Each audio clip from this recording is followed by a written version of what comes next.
में हम साइबेरिया की एक जेल को देखते हैं जहां ढेर सारे जर्मन सोल्जर्स को लाइन से खड़ा कर दिया गया था। दरअसल वर्ल्ड वॉर 2 के खत्म होने के बाद रशिया ने बहुत से जर्मन सोल्जर्स को कैदी बना लिया था और उनसे कोयले की खानों में दिन रात काम करवाने लगे। हालांकि इस जेल की सिक्योरिटी काफी कम थी, लेकिन इसके बावजूद भी कोई इस जेल से भागने की कोशिश नहीं करता था क्योंकि इस जेल के चारों तरफ बर्फ ही बर्फ थी और ये जेल किसी भी इंसानी बस्ती से पूरे 14,000 किलोमीटर दूर थी। इसलिए अगर कोई कैदी इस जेल से भाग भी गया तो साइबेरिया की जमा देने वाली सर्दी में उसकी मौत पक्की थी। ये जेल चारों तरफ हजारों किलोमीटर दूर फैली हुई बर्फ के बीच में बनाई गई थी, इसीलिए कोई भी कैदी यहाँ से भागने का सोच भी नहीं सकता था। लेकिन इन कैदियों में एक कैदी ऐसा भी था जो बहुत ही शार्प माइंड था और वो इस जेल से भागकर अपनी बीवी और बेटी के पास जाना चाहता था। इस कैदी का नाम क्लेमन फॉयरल था, जिसे इस जेल में पूरे 25 साल की सजा काटनी थी और क्लेमन ऐसा बिल्कुल भी नहीं चाहता था कि उसकी आधी जिंदगी इसी जेल में बीत जाए। क्लेमन किसी भी हालत में इस जेल से भागना चाहता था। लकीली एक दिन क्लेमन को भागने का मौका मिल गया और वो एक कोयला ले जाने वाली मालगाड़ी में बैठकर इस जेल से भाग निकला। अब जेल के बाहर जब उसने खुले आसमान में सितारों को देखा तो वो खुशी से झूम उठा, लेकिन ये खुशी कुछ ही देर की मेहमान थी। थोड़ी दूर चलने के बाद उस मालगाड़ी को रोक दिया गया और जब क्लेमन ने बाहर झांक कर देखा तो एक रशियन सोल्जर बंदूक ताने उसके सामने खड़ा था। बदकिस्मती से यहाँ क्लेमन पकड़ा गया और जेल से भागने के जुर्म में उसे एक ओपन एयर सेल में बंद कर दिया गया। सर्दी बहुत ज्यादा थी और रात में होने वाली बारिश ने क्लेमन की हालत खराब कर दी थी। उस सेल में क्लेमन को कुछ घंटों के लिए नहीं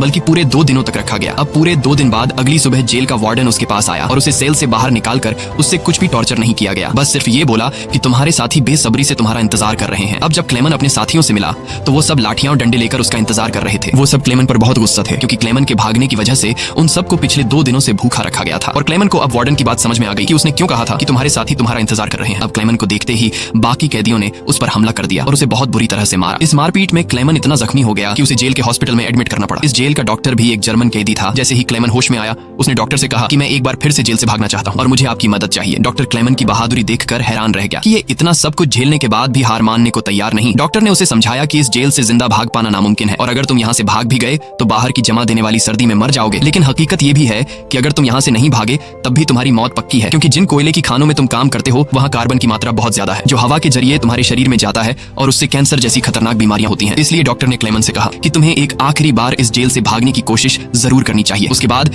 डॉक्टर ने अपने सारे गर्म कपड़े, जूते और जरूरत का सारा सामान निकाल कर क्लेमन को दे दिया और उसे ये भी बताया कि रशियन सोल्जर्स अपना खाना रेलवे लाइंस के पास छुपा कर रखते हैं। इसके साथ ही उसने क्लेमन को एक बंदूक भी दी ताकि वो अपनी हिफाजत कर सके। दरअसल डॉक्टर ने ये सारा सामान इसलिए पहले से इकट्ठा किया हुआ था क्योंकि वह खुद भी इस जेल से भागना चाहता था, मगर एक हफ्ते पहले उसे पता चला कि वह कैंसर का मरीज है और उसके पास 1 महीने से ज्यादा वक्त नहीं है। अब उसने क्लेमन को एक लंच बॉक्स दिया और कहा कि अगर तुम जिंदा बच गए तो मेरी फैमिली तक ये लंच बॉक्स पहुंचा देना और कहना कि मैं इस दुनिया में अब नहीं रहा। यहाँ एक बार फिर से रात के अंधेरे में क्लेमन दोबारा भाग निकला और इस बार उसने मालगाड़ी की बजाय पैदल चलने का फैसला किया। वो पूरी रात पैदल चलने के बाद सुबह भी चलता रहता है क्योंकि उसे डर रहता है कि कहीं रशियन सोल्जर उसे पकड़ न ले। अब जब सुबह वार्डन को पता चला कि क्लेमन जेल से फरार हो चुका है तो वो सीधा डॉक्टर से पूछताछ करने उसके कमरे में पहुंचा, लेकिन उसके पहुंचने से पहले ही डॉक्टर ने अपनी जान ले ली थी क्योंकि उसे पता था कि क्लेमन के भागने की खबर सुनने के बाद वार्डन मुझे बहुत तड़पा तड़पा कर मारेगा। इसके बाद वार्डन ने कई रशिया सिपाहियों को क्लेमन की तलाश में भेजा और उसे जिंदा पकड़कर वापस लाने का हुक्म दिया, लेकिन कई दिनों की तलाश के बाद भी उसे क्लेमन का कोई पता न चल सका। क्लेमन की खुशकिस्मती ये थी कि बर्फबारी स्टार्ट होने की वजह से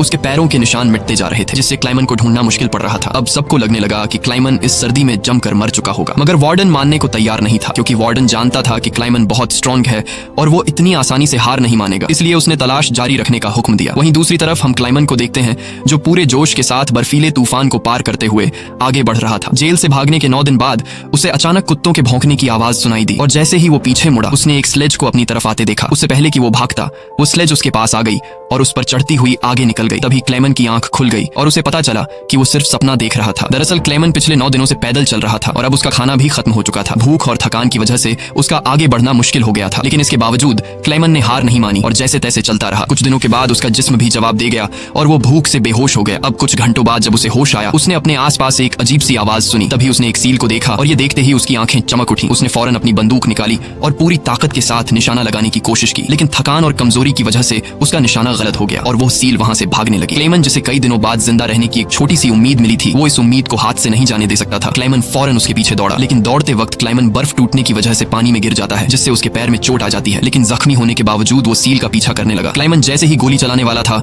वो सील एक चट्टान के पीछे छिप गई। क्लेमन और आगे बढ़ता है और सील को दोबारा देख लेता है। उससे पहले कि वो पानी में जाती क्लेमन ने अपनी आखिरी गोली चलाई और खुशकिस्मती से वो गोली उसे लग गई। ये देखकर क्लेमन खुशी से झूम उठा क्योंकि अब सफर के दौरान उसे खाने की फिक्र नहीं थी। कई दिनों के बाद क्लेमन ने पेट भर कर खाना खाया और थोड़ा आराम करके अपना सफर जारी रखा। अब इतने लंबे सफर में क्लेमन बिल्कुल अकेला था और उसके चारों तरफ बर्फ के अलावा कुछ भी न था। इस माहौल में उसकी दिमागी हालत खराब हो सकती थी, इसलिए वो खुद से बातें करता और पॉजिटिव बातें कहकर खुद को आगे बढ़ने के लिए मोटिवेट करता। इसके साथ ही वो हर वक्त कैंपस के जरिए अपने रास्ते को देखता है ताकि वो इस इस बर्फीली वादी में कहीं खो न जाए। इसी तरह दिन गुजरते गए और फिर महीने, लगातार 2 महीने चलने के बाद क्लेमन को इस बर्फीले मैदान में एक छोटा सा पेड़ दिखाई दिया। इस पेड़ को देखकर क्लेमन इतना खुश हुआ कि जैसे उसे कोई खजाना मिल गया हो और वो भागकर उस पेड़ को गले लगा लेता है। दरअसल ये पेड़ इस बात की निशानी थी कि क्लेमन लगातार 2 महीने चलने के बाद अब ये बर्फीला मैदान क्रॉस कर चुका है और आगे जंगल शुरू होने वाला है। थोड़ा ही आगे चलने के बाद ठीक वैसा ही हुआ जैसा उसने सोचा था। अब यहाँ से जंगल शुरू होने वाला था, बर्फ का इलाका खत्म हो रहा था। वो जंगल में बहुत खुश था। वो लकड़ियां इकट्ठा करके आग जलाता है और कई महीनों बाद पहली बार सुकून से सो जाता है। पर अगला दिन उसके लिए सुकून का था या नहीं,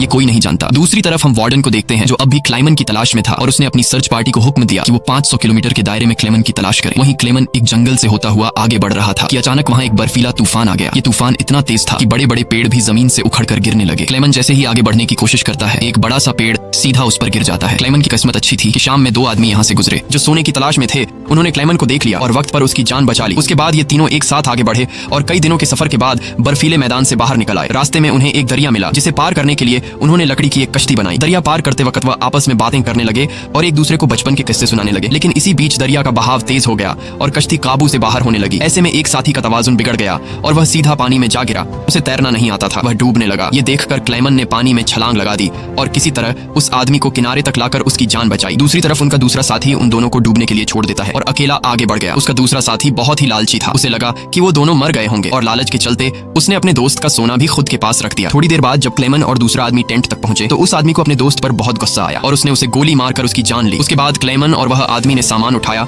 और सफर जारी रखा। वे दोनों कई महीनों तक इसी उम्मीद पर चलते रहे कि कोई इंसानी आबादी उन्हें मिल जाए। लेकिन दोबारा सर्दियों का मौसम आ गया और हर तरफ के जंगलात बर्फ की सफेद चादर में छुप गए। उस आदमी ने जो सामान उठाया था वह काफी भारी था, इसलिए उसे बर्फ में चलने में मुश्किल हो रही थी। ये देखकर क्लेमन ने उसका बोझ हल्का करने की कोशिश की और कहा कि कुछ देर के लिए अपना सामान मुझे दे दो। लेकिन यहाँ उस आदमी को शक हुआ कि शायद क्लेमन भी उसका सोना चुराना चाहता है, इसलिए उसने क्लेमन पर हमला करके उसे नीचे धकेल देता है जिससे क्लेमन बेहोश हो जाता है। थोड़ी देर बाद क्लेमन को होश आया तो उसने देखा कि भेड़ियों का एक झुंड उसकी तरफ आ रहा है। अपनी जान बचाने के लिए वो एक दरख्त पर चढ़ने लगता है, लेकिन पेड़ पर चढ़ते वक्त एक भेड़िया उसका पांव पकड़ लेता है। लेकिन दरख्त कमजोर था और दरख्त दरमियान से टूट गया जिससे क्लेमन नीचे गिर पड़ा। अब क्लेमन को लगा कि उसकी मौत पक्की है। तभी अचानक गोली चलने की आवाज आई। क्लेमन ने आंखें खोली तो उसने देखा कि कुछ भेड़िए मर चुके हैं और जो जिंदा थे वह भाग चुके हैं। दरअसल इलाके के शिकारियों ने आकर उसकी जान बचाई। वो उसे अपने गांव ले गए जहां गांव के लोगों ने उसका इलाज किया। बरसों की मेहनत के बाद क्लेमन एक इंसानी आबादी तक पहुंच चुका था। लोगों को देखकर उसे बेहद खुशी हुई। कई दिनों तक वो गांव में रुका और लोगों ने उसकी खूब खातिरदारी की। एक दिन गांव में एक लेटर आया जो किसी और का नहीं बल्कि खुद वार्डन का था। इसमें लिखा था कि एक जर्मन फौजी हमारी जेल से फरार हो चुका है और अगर किसी ने उसे पनाह दी तो वह गद्दार कहलाएगा। अब ना चाहते हुए भी क्लेमन को यह गांव छोड़ना पड़ा, क्योंकि अगर वो यहाँ से नहीं जाता तो वार्डन इस गांव वालों को भी सजा देते। जाने से पहले गांव के लोगों ने उसे खाने पीने का सामान और एक शिकारी कुत्ता दे देते हैं। इस लंबे सफर में अब क्लेमन का एक साथी भी बन गया है, इसलिए अब उसे अकेलापन महसूस नहीं हो रहा था। वे दोनों कई दिनों तक चलते रहे। रास्ते में उन्हें एक लकड़ी की फैक्ट्री नजर आई और कुत्ता खाने की तलाश में उसकी तरफ दौड़ा। अब क्लेमन अपने कुत्ते को बचाने के लिए मिल के अंदर गया। वहां वर्करों ने क्लेमन को पहचान लिया और उसे मालिक के पास ले गए। वहां जाकर क्लेमन ने मालिक को अपनी पूरी कहानी सुनाई जिससे सबको क्लेमन पर तरस आया। उन्होंने उसे खाना खिलाया और जर्मनी जाने वाली ट्रेन में बिठा दिया। क्लेमन खुश था कि वह जल्द अपने घर पहुंच जाएगा, लेकिन वो नहीं जानता था कि मिल के मालिक ने उसकी खबर वार्डन को दे दी है। अब वार्डन अपने सिपाहियों के साथ स्टेशन पर उसका इंतजार कर रहा था, लेकिन स्टेशन पहुंचने से पहले क्लेमन ने दूर से रशियन सोल्जर्स को देख लिया और मौका मिलते ही ट्रेन से कूदकर भाग निकला। मगर बदकिस्मती से रशियन सिपाहियों ने उसे देख लिया और उसका पीछा करने लगे। क्लेमन ने जल्दी से पटरियां पार की, लेकिन अचानक न जाने वार्डन कहां से सामने आ गया। ये देखकर क्लेमन का दिल घबरा गया, क्योंकि अब उसे लगा कि उसकी बरसों की मेहनत जाया हो गई। अब इससे पहले कि वार्डन उसे गिरफ्तार करता, क्लेमन के कुत्ते ने वार्डन पर हमला करके उसे काट लिया और यूं एक बार फिर से क्लेमन को भागने का मौका मिल गया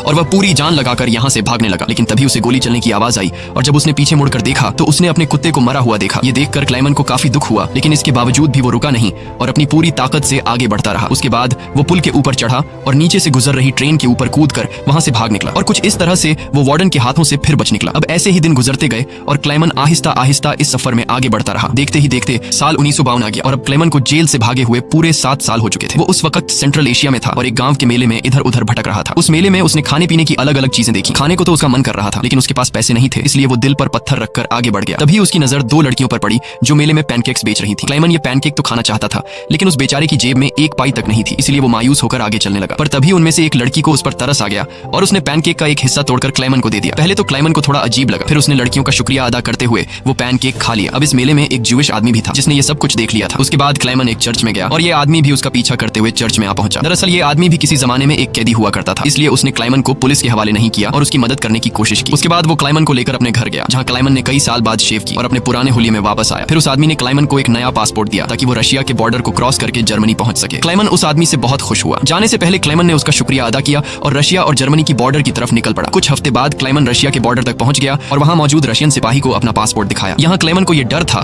कि कहीं वो सिपाही उसे पहचान न ले या उसका जाली पासपोर्ट पकड़ा न जाए, लेकिन खुशकिस्मती से ऐसा कुछ नहीं हुआ और सिपाही ने क्लेमन को बॉर्डर पार करने की इजाजत दे दी। अब ये देखकर क्लेमन को इतनी खुशी हुई कि वो चाहकर भी अपनी हंसी नहीं रोक पाया। अब फाइनली वो उस पुल पर आ गया जिसे पार करते ही वो अपने मुल्क जर्मनी में पहुंच जाएगा। पर जैसे ही वो आधे रास्ते तक पहुंचा, उसकी आंखों पर एक तेज रोशनी पड़ी और जब उसने आंखें खोली तो उसने वार्डन को अपने सामने पाया। अब जब क्लेमन ने पीछे मुड़कर देखा तो वो अभी भी रशिया की जमीन पर था और इसका मतलब ये था कि वार्डन अब भी उसे गिरफ्तार कर सकता है। अब यहाँ क्लेमन का दिल टूट गया क्योंकि उसके इतने सालों की मेहनत अब मिट्टी में मिलने वाली थी। लेकिन तभी कुछ ऐसा हुआ जिसकी उम्मीद खुद क्लेमन को भी नहीं थी। यहाँ वार्डन ने उसका रास्ता छोड़ दिया और उसे आगे जाने की इजाजत दे दी। अब पहले तो क्लेमन को यकीन नहीं हुआ, पर फिर भी वो हिम्मत करके आगे बढ़ा। दरअसल वार्डन क्लेमन के जिंदा रहने के जज्बे और उसकी बहादुरी को देखकर उससे काफी इंस्पायर हुआ, इसलिए उसने क्लेमन को गिरफ्तार नहीं किया और उसे अपने मुल्क वापस जाने दिया। और तभी वार्डन उससे ये कहता है, ये लड़ाई बस दो सोल्जर्स के बीच थी, एक मैं और एक तुम, और इसे तुम जीत गए, जाओ अपनी जिंदगी जी लो। अब फाइनली क्लेमन ने उस बॉर्डर को पार किया और अपने देश जर्मनी पहुंच गया। इसके बाद वो अपने घर के करीब पहुंचा जहां उसने अपनी बेटी और बीवी को देखा। अब थोड़ी देर बाद वो दोनों चर्च जाने के लिए घर से निकलती हैं तो क्लेमन भी उनका पीछा करता हुआ चर्च में आ गया। हालांकि क्लेमन ने अभी तक अपनी बेटी को आवाज नहीं दी थी क्योंकि उसे उम्मीद थी कि एक दिन जरूर उसके पिता आएंगे। जब उसकी बेटी ने पीछे मुड़कर देखा तो उसने अपने पिता को पहचान लिया और दौड़कर अपने पिता को गले से लगा लिया। अब इतने सालों बाद क्लेमन को जिंदा देखकर उसकी वाइफ की खुशी का तो कोई ठिकाना नहीं था। फाइनली उन तीनों ने एक दूसरे को गले लगाया और इसी के साथ सच्ची कहानी पर बनाई गई ये फिल्म यहाँ पर खत्म हो गई। उम्मीद है आपको आज की कहानी पसंद आई हो। अगर आपको ये वीडियो अच्छी